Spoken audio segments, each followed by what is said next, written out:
가정에 새로운 생명이 태어난다는 것은 참 감사하고 축복된 일이지만 한편으론 준비할 것들도 참 많이 있습니다. 집안에 위험한 물건들도 치워야 하고 위생에도 보다 더 신경 써야 하지요. 아기가 쓸 물건도 사야 되는데 처음에는 하나하나 살펴보고 구입하는 것이 신기하고 재밌기도 하지만 시간이 지나면 이것도 은근히 스트레스가 됩니다. 하지만 아기가 태어났을 때 가장 고민이 되는 것은 뭐니 뭐니 해도 아이의 이름을 짓는 것입니다. 그래서 다른 사람들은 어떻게 하나 살짝 엿보기도 하지요.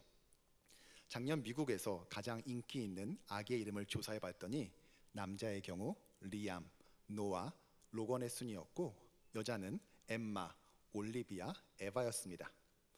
그렇다면 한국은 어떨까요?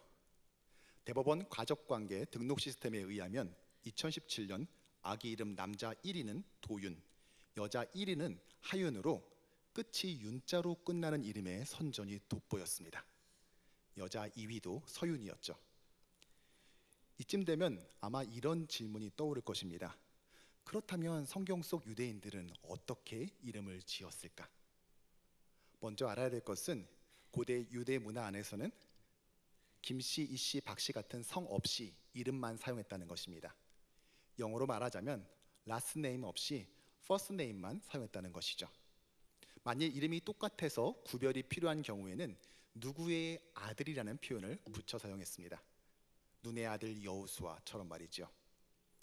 그럼 그 이름은 어떻게 만들었을까요? 유대인들이 이름을 짓는 방식 중 하나는 동물이나 식물의 이름에서 가져오는 것입니다. 예를 들어 요나는 비둘기, 라헬은 암컷양, 다말은 종려나무, 수산나는 백합화라는 뜻입니다. 또 다른 방법은 출생 과정의 상황이나 하나님께 대한 감사와 소망을 그 이름에 담는 것입니다. 사무엘은 하나님이 기도에 응답하셨다는 뜻이고 이사야는 하나님이 구원하신다는 의미입니다. 오늘 야곱 역시 뱃속에서 형의 발꿈치를 잡고 태어났다고 하여 발꿈치, 아케부에서 유래한 이름입니다. 여러분의 이름은 무슨 뜻입니까? 아마도 정성을 다해 누군가 지어주셨겠죠. 현대인들도 이름을 짓는데 이렇게 심혈을 기울이지만 고대 유대인들은 더했습니다. 그들에게 있어 이름은 단순한 호칭이 아니었습니다. 이름은 그 사람의 정체성이자 본질적 존재 그 자체로 여겼기 때문입니다. 한 가지 예로 유대인들은 성경을 읽다가 하나님의 거룩하신 이름 여호와, 야훼가 나오면 그 이름을 발음하지 않고 주인이라는 뜻의 아도나이로 바꾸어 말했습니다. 거룩하신 하나님의 이름을 죄인인 인간이 감히 발음하는 것을 금했기 때문입니다. 이름은 정말 그 사람, 그 본질 자체였던 것이죠. 그런데 무슨 일인지 오늘 본문에서 야곱은 그 이름이 바뀌었습니다. 무엇으로 바뀌었죠? 이스라엘. 지금처럼 이민 가서 시민권 신청을 하는 것도 아닌데 말이죠. 물론 조부모였던 아브라함이나 사라 역시 이름이 바뀌기는 했지만 야곱의 경우는 보다 더 특별했습니다.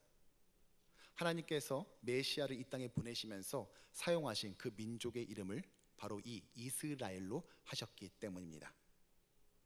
여러분, 우리가 당연하다고 여겨서 그렇지 사실 생각해보면 이상하지 않습니까? 유대인들은 자신들이 아브라함의 후손이라고 그토록 자랑스러워하면서도 정작 나라 이름을 정할 때는 아브라함으로 하지 않고 그의 손자 야곱의 새로 바뀐 이름을 사용했습니다. 다윗 왕국의 부활을 그토록 꿈꾸면서도 다윗 왕국의 국호였던 유다 대신 이스라엘을 사용했다는 것은 참으로 의미심장하지 않을 수 없습니다. 더 인상 깊은 것은 야곱이 이스라엘로 바뀐 그때의 그 장면이 너무 특이하다 못해 의아하다는 것입니다. 밤안개가 짙게 깔린 팔레스타인의 초원에서 은하수 아래 신비롭고 은은한 목소리로 이 이름을 불러준 것이 아닙니다. 그날 그곳은 두 사람의 심한 몸싸움 속에 격정적인 충돌과 흙먼지로 밤새 가득했습니다. 그 뒤엉킴의 끝에 간절한 절규와 애타는 몸부림을 뚫고 던져지듯 주어진 이름이 바로 이 이스라엘입니다. 하나님께서 선택하신 민족이자 교회의 예표가 된 공동체의 이름은 이렇게 탄생했습니다. 무엇보다 이 이름이 중요한 것은 이것이 바로 우리의 이름이기 때문입니다. 바울은 갈라디아 교회 그리스도인들을 가리켜 이렇게 말했습니다. 하나님의 이스라엘에게 평강과 긍휼이 있을지어다. 신약 이후로 이제는 우리가 이스라엘인 것입니다. 그래서 우리는 야곱이 이스라엘로 바뀐 그 현장에 들어가 그날 그곳에서 과연 어떠한 일이 벌어진 것인지, 그것은 어떠한 의미인지를 살펴봐야 하는 것입니다. 바라기는 새로운 이스라엘 된 우리가 어떻게 이 땅에서 살아야 되는지 하나님의 그 뜻을 깨닫는 시간 되기를 간절히 소원합니다. 야곱이 이스라엘이 된 것은 독립된 사건이 아니라 소위 약복강 씨름의 결과였습니다. 그러니까 오늘 본문은 도대체 야곱이 왜 씨름을 했는지, 또 누구와 씨름을 했는지 살펴봐야 합니다. 씨름을 한 이유와 대상을 알아야 한다는 것이죠. 그러면 창세기 32장의 내용을 한번 살펴볼까요? 야곱은 아버지 이삭을 속이고 형 에서의 장자권을 훔친 후 보복이 두려워 삼촌 라반의 집으로 도망했습니다. 그리고 그 교활한 삼촌 밑에서 20년간을 엄청 고생했지요. 하나님의 은혜로 많은 가축을 얻긴 했지만 라반의 아들들의 질투와 반감으로 인해 그곳을 떠나야만 했습니다. 무엇보다 하나님께서는 야곱에게 조상의 땅으로 돌아가라고 말씀하셨습니다. 그렇게 오른 귀한 길이 바로 오늘 32장의 시작입니다. 하지만 이 길은 결코 설레는 길이 아니었습니다. 야곱에게 있어 에서라는 이름 그 자체는 공포였고, 그래서 고향은 위험한 땅이었습니다.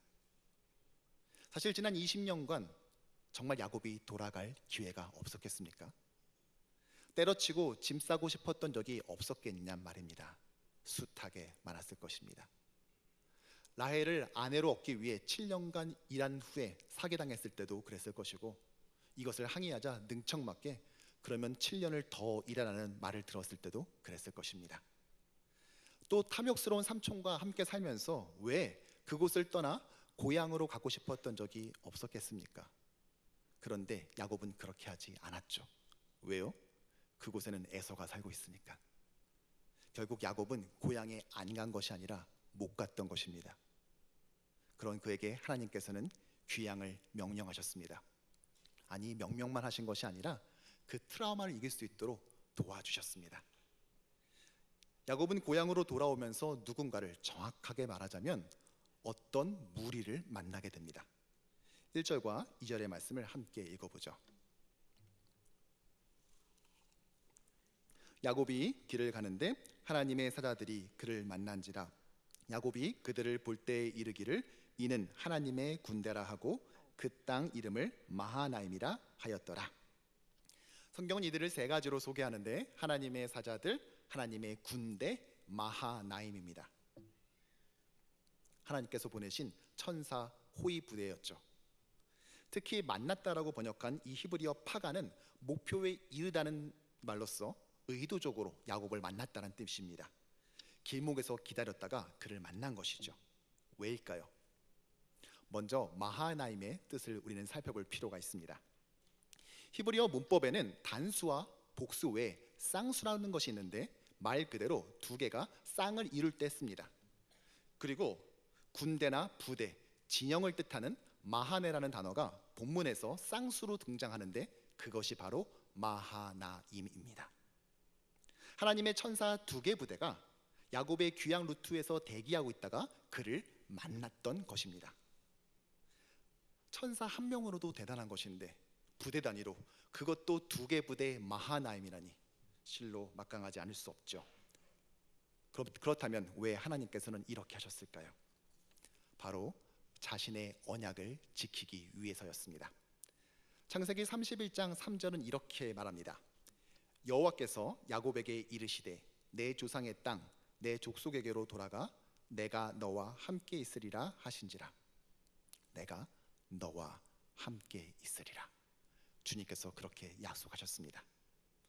그러니까 하나님의 두 개 군대 마하나임을 보내 자신이 얼마나 확실하게 이 약속을 이행하고 있는지를 증명해 보인 것입니다. 물론 이를 본 야곱 역시 든든했을 것입니다. 문제는 야곱의 이런 담대함이 그리 오래가지 않았다는 데 있습니다. 야곱은 사람들을 보내 형 에서에게 자신의 귀양 소식을 알리고 너그럽게 보아달라고 부탁했습니다. 하지만 돌아온 소식은 에서가 부하 400명을 이끌고 그를 맞이하러 온다는 것입니다. 이 이야기를 들은 야곱의 심정을 성경은 이렇게 소개합니다. 야곱이 심히 두렵고 답답하여. 야곱은 무섭고 낙심되었습니다. 방금 전 하나님의 마하나임을 보긴 했지만 당장 눈앞에 닥친 위기에 하얗게 질려버린 것입니다. 에서라는 트라우마에 400명이 더해지는 순간 마하나임, 하나님의 약속의 증표는 완전히 잊혀진 것입니다. 대신 야곱은 자신의 본능에 따라 신속히 움직입니다. 자기와 함께 한 동행자와 양과 소와 낙타를 두 떼로 나누고 이르되 에서가 와서 한 떼를 치면 남은 한 떼는 피하리라 하고, 하나님의 마하나임을 보기는 했지만 차마 거기에 자신의 모든 것을 걸 수는 없었던 것입니다. 그래서 생각해낸 묘안이 무엇입니까? 자신의 소유를 두 떼로 나누는 것입니다. 형 에서가 한쪽을 공격하면 그 사이에 하나는 살려보자는 것이죠. 이렇게 야곱은 두 개의 진영을 만들어냈습니다. 여러분 보이십니까? 지금 본문에 하나님이 보내주신 마하나임 외에 또 다른 마하나임이 등장했습니다. 그러니까 오늘 창세기 32장은 하나님께서 보내신 천사 두 개 부대와 야곱 스스로가 만들어낸 두 개의 진영, 이 두 개의 마하나가 정면으로 충돌하고 있습니다. 그리고 그 충돌 지점에서 우리에게 이렇게 지분합니다. 무엇을 더 신뢰할 것인가? 결국 야곱의 마하나임은 하나님에 대한 불신의 결과였던 것이죠. 뿐만 아니라 형 에서에게 줄 선물을 준비했는데 14절과 15절을 보면 5종류로 이루어진 총 600여 마리의 가축으로 그 규모가 엄청났습니다. 예물이 아니라 사실상 조공 수준의 이 목록은 야곱이 얼마나 겁에 질려 있었는지를 적나라하게 보여줍니다. 이것도 모자라 그는 그룹으로 나누고 각 그룹의 종들에게 에서를 만나면 어떻게 말해야 될지 그 멘트까지도 하나하나 일러줍니다. 당신의 종 동생 야곱이 아니라 에서의 종 야곱이라고 그 대사까지 읊어주는 모습에서는 주도 면밀하다 못해 처절하게까지 합니다. 그리고 자신이 만들어낸 이 마하나임을 드디어 움직입니다. 21절부터 24절까지를 저와 여러분들이 교독하시죠. 그 예물은 그의 앞서 보내고 그는 무리 가운데서 밤을 지내다가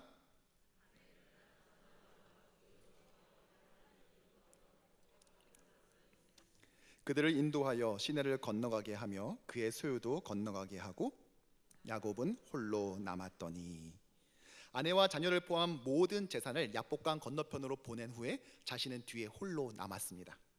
그리고 그날 밤 야곱은 한 사람을 만납니다. 어떤 사람이 날이 새도록 야곱과 씨름하다가 자기가 야곱을 이기지 못함을 보고 그가 야곱의 허벅지 관절을 치매 야곱의 허벅지 관절이 그 사람과 씨름할 때 어긋났더라. 성경은 어쩌다가 이 씨름이 시작되었는지는 설명하지 않고 대신 얼마나 치열했는지에 주목하고 있습니다. 재미있는 것은 히브리어로 야곱, 약복강, 씨름 이 세 개의 단어가 발음이 거의 유사하다는 것입니다. 야곱은 야코프, 약복강은 야포크, 씨름은 아바크입니다. 그러니까 오늘 본문은 야코프가 야코프에서 아바크한 내용인 것이죠. 이러한 언어의 유희는 본문의 긴장감을 더욱더 고조시키고 있습니다. 자, 여기서 우리는 이 사건의 첫 번째 열쇠를 발견하게 됩니다. 바로 야곱은 왜 밤새 씨름을 했냐는 것입니다. 한 가지 주의할 점은 여기서 씨름이라는 말에 천하장사 이만기를 떠올리면 안 된다는 것입니다. 한글 성경은 씨름이라고 번역을 해놓았지만 이스라엘에는 모래 위에서 삿발을 잡고 싸우는 씨름이 없었습니다. 씨름은 우리의 고유 운동이죠. 그래서 영어 성경에서는 이것을 레슬링으로 번역해 놓았습니다. 그렇다고 UFC 같은 이종 격투기를 떠올려서도 안 됩니다. 이 씨름은 스포츠가 아니었습니다. 또 누가 더 강한지를 겨루는 힘싸움도 아니었습니다. 그랬다면 허벅지 뼈가 탈구된 야곱을 결코 이겼다고 말할 수 없을 것입니다. 그런데 오늘 하나님의 사자는 야곱이 이겼다고 말합니다. 28절을 함께 읽어보죠. 그가 이르되 내 이름을 다시는 야곱이라 부를 것이 아니요 이스라엘이라 부를 것이니 이는 내가 하나님과 및 사람들과 겨루어 이겼음이니라. 물리적인 힘을 겨루는 데 있어서 승자는 분명 하나님이었습니다. 그런데 어떻게 야곱이 이겼다고 말할 수 있겠습니까? 그것은 바로 이 씨름의 성격 때문입니다. 이것은 상대를 먼저 쓰러뜨리면 이기는 싸움이 아니었습니다. 이 씨름은 두 사람이 한 대로 뒤엉켜 있으면서 한쪽은 떠나려고 하고 한쪽은 죽어도 못 간다고 붙잡는 실갱이였습니다. 26절을 보면 그가 이르되 날이 새려하니 나로 가게 하라. 야곱이 이르되 당신이 내게 축복하지 아니하면 가게 하지 아니하겠나이다. 축복하기 전까지는 못 간다는 것입니다. 여기서 우리는 야곱이 그토록 구했던 복이 무엇인지를 먼저 살펴봐야 합니다. 야곱은 어떠한 복을 구한 것입니까? 흔히 복이라고 하면 물질과 건강, 자녀와 관계의 복을 떠올립니다. 하지만 성경을 읽을 때는 문맥에서 그것이 어떤 의미인지를 살펴야 합니다. 야곱이 물질의 복을 구했을까요? 그는 이미 충분히 부자였습니다. 그런데 이미 있는 것도 성에 안 차서 더 많은 재산을 축적하기 위해 밤새 씨름을 했다면 이것이 어디 본받을 만한 자세입니까? 아니겠지요. 그렇다면 야곱이 구한 이 복은 무엇입니까? 여러분, 야곱의 귀향 스토리에서 일관되게 나오는 진술이 무엇이죠? 하나님께서 이 프로젝트의 기획자이며 디렉터라는 것입니다. 앞서 말씀에서도 살펴봤듯이 그래서 하나님께서는 그와 함께 하겠다고 약속하신 것이지요. 즉 야곱이 구한 것은 하나님과 동행하는 복이었습니다. 그런데 그런 하나님께서 지금 야곱을 떠나시려고 합니다. 왜죠? 야곱의 태도 때문입니다. 하나님은 야곱에게 천사의 2개 부대 마하나임을 보내면서 그와 동행하겠다고 재차 약속해 주십니다. 하지만 야곱은 에서가 400명과 함께 온다는 소식을 듣고 하나님을 신뢰하는 대신 자신의 계책으로 또 다른 2 진영 마하나임을 만들어냈습니다. 무슨 말입니까? 내 인생은 내가 책임진다는 것입니다.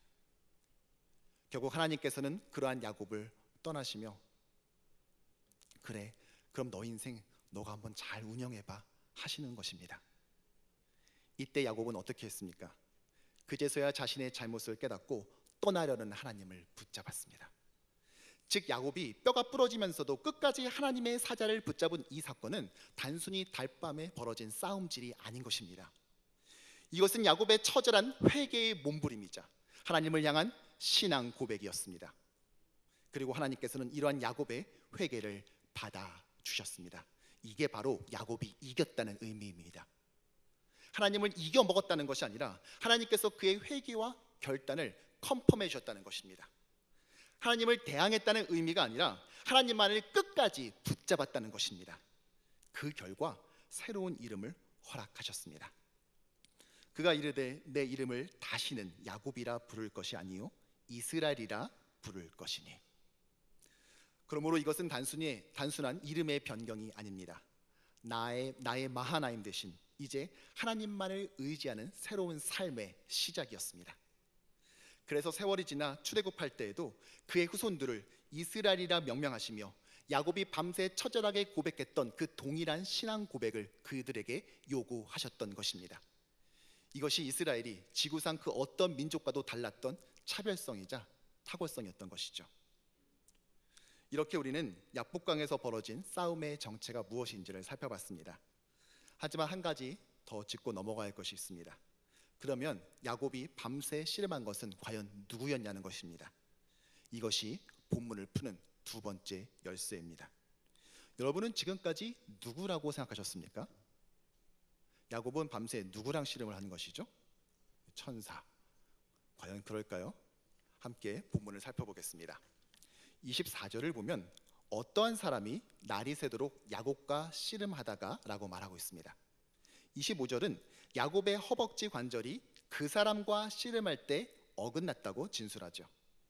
27절은 그 사람이 그에게 이르되 내 이름이 무엇이냐고 묻습니다. 야곱과 씨름한 사람이 누구입니까? 어떤 사람입니다. 히브리어로 이쉬, 사람이죠. 천사란 표현은 본문에는 없습니다. 그렇다면 우리가 지금까지 야곱이 천사와 씨름했다고 알고 있었던 것은 잘못된 것일까요? 그렇지 않습니다. 창세기 본문에는 없지만 이 사건을 해석한 호세아서는 이렇게 말합니다. 야곱은 모태에서 그의 형의 발 뒤꿈치를 잡았고 또 힘으로는 하나님과 겨루되 천사와 겨루어 이기고. 뭐라고 하죠? 야곱은 천사와 겨루었다고 합니다. 그러니까 야곱은 사람이면서 동시에 천사인 존재와 씨름했던 것입니다. 하지만 이게 끝이 아닙니다. 씨름이 끝나고 난 다음 야곱은 이렇게 고백합니다. 함께 읽겠습니다. 그러므로 야곱이 그곳의 이름을 브니엘이라 하였으니 그가 이르기를 내가 하나님과 대면하여 보았으나 내 생명이 보존되었다 함이더라. 이번엔 그가 하나님이라고 합니다. 정리해보면 야곱이 씨름한 존재는 사람이면서 천사이고 동시에 하나님인 존재였습니다. 누구입니까? 심증은 가는데 아직 확증하기가 힘들지요? 그러면 이 천사를 조금만 더 관찰해 볼까요? 야곱이 만난 이 천사는 조금 특이한 천사였습니다. 어떤 면에서 그랬을까요? 야곱이 청하여 이르되 당신의 이름을 알려주소서. 그 사람이 이르되 어찌하여 내 이름을 묻느냐 하고 거기서 야곱에게 축복한지라. 눈치채셨습니까? 이 천사는 이름을 가르쳐주지 않는 천사였습니다. 성경을 보면 천사들이 곧잘 이름을 가르쳐줍니다. 가브리엘만 하더라도 다니엘서에도 나오고 누가복음에서는 마리아에게 나타나서 예수님을 잉태할 것을 알려주지요. 그런데 야곱과 씨름한 이 천사는 이름을 묻자 어찌하여 내 이름을 묻느냐고 합니다. 특이하죠. 주목할 것은 성경에 이런 사례가 한 군데 더 나오는데 바로 삼손의 아버지 마노아에게 나타났던 여호와의 사자입니다. 마노아가 또 여호와의 사자에게 말하되 당신의 이름이 무엇이니까?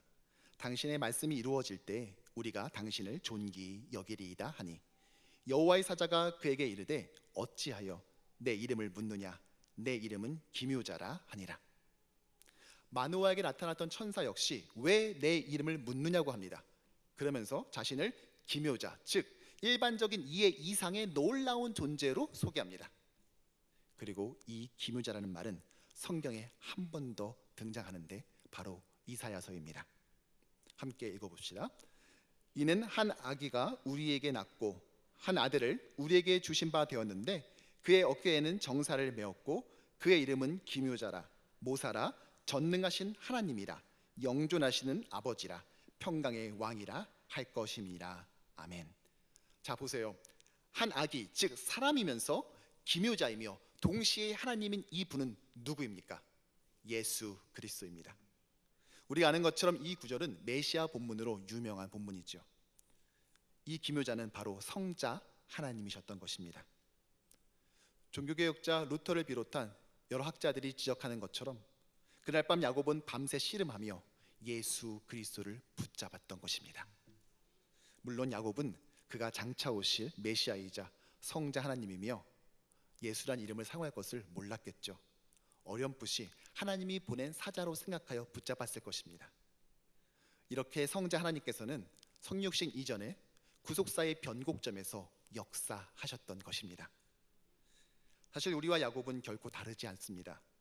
야곱이 성자 하나님께 밤새 매달리며 제발 이 엉망진창인 나의 삶에서 건져내달라 고통 속에서도 붙잡았듯이 우리 역시 죄악의 비참함 속에 예수님 만나 구원받지 않았습니까? 그날 야곱은 주인으로 살던 삶을 포기하고 이제 예수님만을 붙잡고 살겠다는 처절한 포기 선언을 한 것입니다. 즉 이스라엘은 신약 버전으로 보자면 그리스도인과 다름하지 않는 것입니다. 그러므로 그리스도인은 누구입니까? 예수를 주인 삼아 그 이름이 바뀐 자들입니다. 이름은 그 사람의 정체성이자 존재적 본질이라고 했습니다. 따라서 이름이 바뀌었다는 것은 그 사람의 정체성이 바뀌었다는 것을 의미합니다. 구체적으로 어떤 뜻일까요? 고대 근동에서 누군가에게 이름을 준다는 것은 그 사람을 다스린다는 것입니다. 그래서 다니엘의 세 친구 하나냐, 미사엘, 아사라는 바벨론의 포로로 끌려간 후 사드락, 메삭, 아벳느고로 바뀌었습니다. 그들을 다스리는 자가 바뀌었기 때문입니다. 반면 아브람과 사레는 하나님의 언약 체결 후 그의 다스림 속에 아브라함과 사라의 새로운 이름을 받았지요. 오늘 야곱 역시 마찬가지입니다. 이스라엘이라는 새로운 이름을 받았습니다. 흔히 이스라엘의 뜻을 그가 하나님과 싸웠다로 생각하는 경우가 많이 있는데, 히브리 문법이나 성경의 용례를 봤을 때 하나님이 그를 위해 싸우신다 또는 하나님이 그와 함께 싸우신다라고 번역하는 것이 더 바람직합니다. 반면 야곱은 어떻습니까? 그의 이름은 무슨 뜻입니까? 남의 뒤꿈치를 잡는 인생, 그래서 사기꾼, 잔머리의 귀재, 이런 이미지가 착색되어 있죠. 하지만 보다 근원적인 부분을 봐야 됩니다. 왜 야곱은 이러한 인생을 살았습니까? 바로 자신이 인생의 주인이었기 때문입니다. 그래서 그는 언제나 홀로 싸워야 했습니다. 태어나는 순간부터 아버지와 삼촌 라반과 그리고 형 에서와 여전히 혼자 싸웁니다. 그러기에 필요하다면 그는 기꺼이 다른 사람을 속이며 발 뒤꿈치를 붙잡는 야곱이 되었습니다. 이름값 정말 제대로 하는 피곤하고도 피말리는 삶의 연속이었던 것입니다. 이렇게 자신이 주인인 삶은 자신이 모든 것을 책임져야 하기 때문에 언제나 혼자 싸워야 합니다.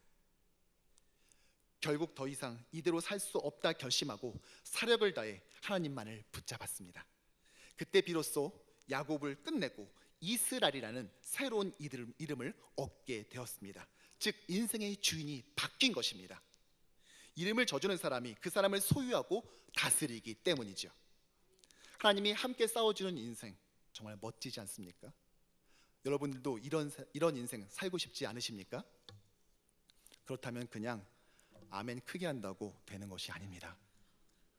야곱이 어떻게 이스라엘이 되었죠? 내가 주인 되어 혼자 싸우는 인생 야곱이 하나님께서 함께 싸우는 이스라엘이 되는 이 과정에, 이 사이에 어떤 일이 있었습니까? 밤새우는 씨름이 있었습니다.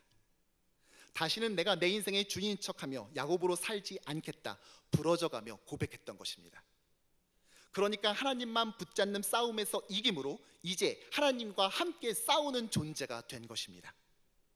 이렇게 이스라엘이 되기 위해선 그분만을 온전히 붙잡는 처절한 몸부림이 먼저 있어야 하는 것입니다.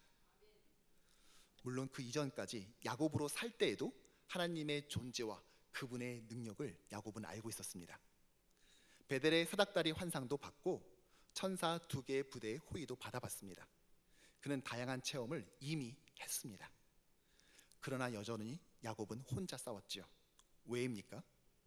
야곱은 하나님의 능력은 알고 있었지만 그를 주인으로 인정하지는 않았기 때문입니다. 그래서 여전히 본인 스스로 결정하고 해결하라고 했습니다. 겉으로는 하나님의 이름을 부르지만 뒤에서는 자신만의 마하나임을 계속해서 만들어냈습니다.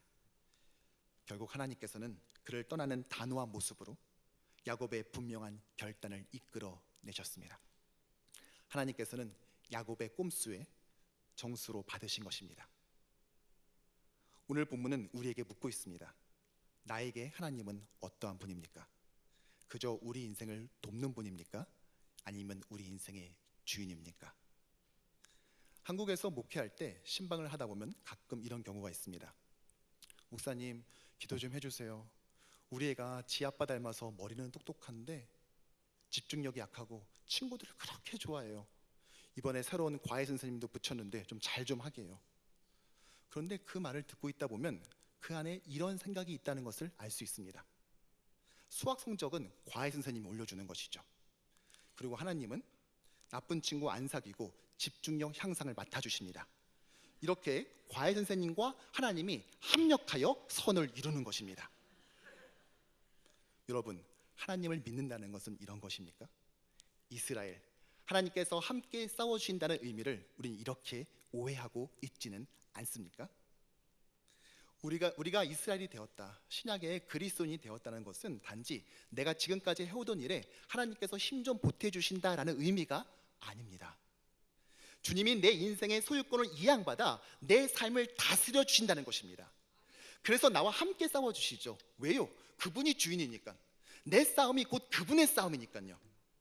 따라서 에리 자우의 말처럼 예수님을 보는 것은 곧 모든 것에서 고개를 돌리는 것을 의미합니다. 때로는 정말 내가 다 놓아도 될지 걱정될 때가 분명히 있습니다. 지금까지 나 혼자 스스로 싸우는 야곱으로 살아왔는데 정말 나의 마하나임을 다 포기해도 되는지 두려울 것입니다. 이런 야곱의 본성이 우리 모두에게는 있습니다. 야곱도 마찬가지였습니다. 에서가 데려오는 400명은 그 숫자로 봤을 때 두려움을 유발하기에 충분했습니다. 당시 가나안 도시국가의 군대가 보통 300명에서 400명이었기 때문입니다. 하지만 여러분, 내가 뭐라도 해야 될 것 같은 이 두려움을 이기고 하나님께 이 모든 것의 주권을 드려야 합니다. 하나님에 대한 신뢰는 나 자신에 대한 신뢰를 끝낼 때에만 비로소 가능하기 때문입니다. 따지고 보면 오늘은 어제 우리가 그토록 염려했던 내일 아니었습니까? 어제 우리는 걱정했지만 하나님의 도우심 속에 오늘 아무렇지도 않게 살아가고 있습니다. 그럼에도 또다시 걱정하는 이유는 내가 주인되어 살아가는 야곱의 본성 때문인 것입니다. 이런 야곱의 본성은 나이가 든다고 저절로 없어지지 않습니다. 오늘 본문에 야곱이 몇 살이었습니까? 40대? 50대? 그래도 삼촌 집에 20년 있었으니까 그 정도 나이는 되었겠죠? 아닙니다. 97세였습니다. 그 정도의 신앙 경륜이 있음에도 불구하고 안 고쳐지는 거예요. 또 어떤 분은 체험이 많으면 이 야곱 본성이 사라진다고 생각합니다. 도움은 될 수 있죠. 하지만 반드시 그런 것만은 아닙니다. 하나님께서 천사 2개를 보내신 것은 사실 기능적인 면에서 보자면 투머치였습니다. 여러분, 천사 1명이 인간 몇 명쯤을 상대한다고 생각하십니까? 보통 싸움 좀 한다는 분들이 17대 1로 싸워서 이겼다고들 하시죠. 그러면 천사는 한 20대 1로 싸웁니까? 열왕기하 19장을 보면 히스기야 왕 때 천사 하나가 아시리아군 18만 5천 명을 죽였습니다. 그런데 오늘 에서는 몇 명에서 오죠? 400명. 에서 더해서 401명. 그러니까 천사는 1명으로 충분했습니다. 명백히 과도한 조치였습니다. 그런데 하셨죠. 왜요? 걱정하지 말라는 것입니다. 내가 함께 한다고 약속하지 않았니? 두려워하지 마. 설마 내가 널 죽이려고 삼촌 집에서 나오라고 했겠니? 말씀하시는 것입니다. 이렇게 하나님은 다 꺼내 보여주심으로 친히 우리에게 약속하셨습니다. 자신의 아들을 이 땅에 보내 십자가에 대신 못 박으셨고 그 위에 사는 절규를 끝까지 침묵함으로써 우리의 모든 죄값을 페이오프하셨습니다. 뿐만 아니라 성령 하나님을 우리에게 보내사 우리와 함께 하겠다는 그 약속을 지키셨습니다. 이렇게 그분은 자신의 카드를 아낌없이 다 꺼내 보여주셨습니다. 이제 하나님의 손에는 더 이상 남은 카드가 없습니다. 그러니까 이제 우리가 대답할 차례입니다. 도대체 뭘 더 보여줘야 믿겠습니까? 계속 한 번만 더 보여달라고, 한 번만 더 표징을 달라고 말씀하시겠습니까? 이제는 뭘 더 봐야 될 때가 아니라 그만 결정할 때입니다. 자신의 마하나임을 만들어가며 스스로 인생의 주인 되어 문제를 해결해 나가는 야곱으로 살 것인지, 아니면 주님께 맡김으로 그분과 더불어 싸우는 이스라엘로 살 것인지를 결정해야 되는 것입니다. 한번 옆에 분에게 물어볼까요? 당신은 야곱입니까? 이스라엘입니까?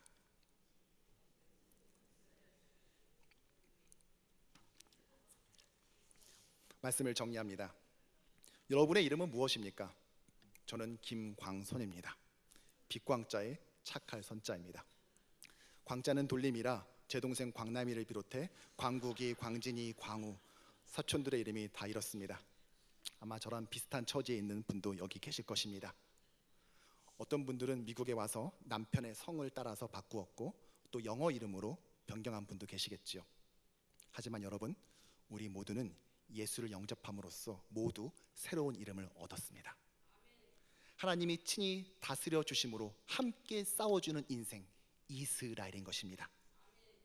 그래서 누가 여러분에게 이름이 뭐냐고 물으면 입으로는 이름을 말씀하시고 속으로는 이스라엘이라고 답해야 합니다.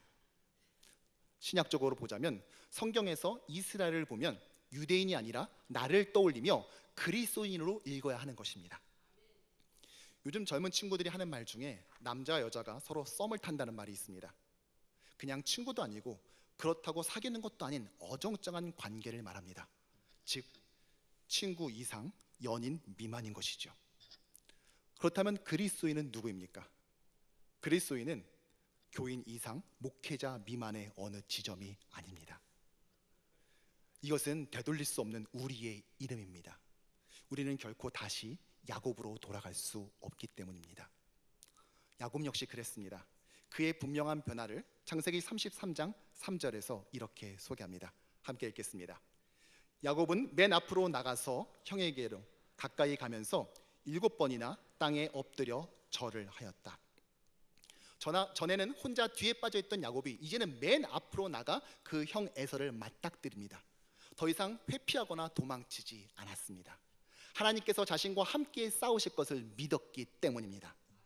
그렇게 했을 때 그는 형 에서와 서로 끌어안고 목에 얼굴을 대고 입을 맞추고 함께 울었습니다. 도저히 풀리지 않을 것 같았던 감정의 실타래가 봄날의 눈 녹듯 사라져버린 것입니다. 따라서 우리에겐 재산을 두 대로 나누는 묘안이 필요한 것이 아니라 우리를 구원하고 함께 싸워줄 기묘자 예수가 필요합니다.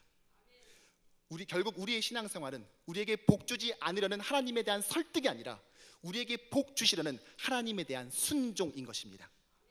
우리는 세상에 내 이름 한번 떨쳐보겠다 입신양명을 꿈꾸며 아둥바둥 사는 자들이 아닙니다. 입신, 그리스도의 몸인 교회를 세우고 양명, 오직 예수의 이름만을 떨쳐 전하기를 도모하는 자들인 것입니다. 여러분의 이름은 무엇입니까?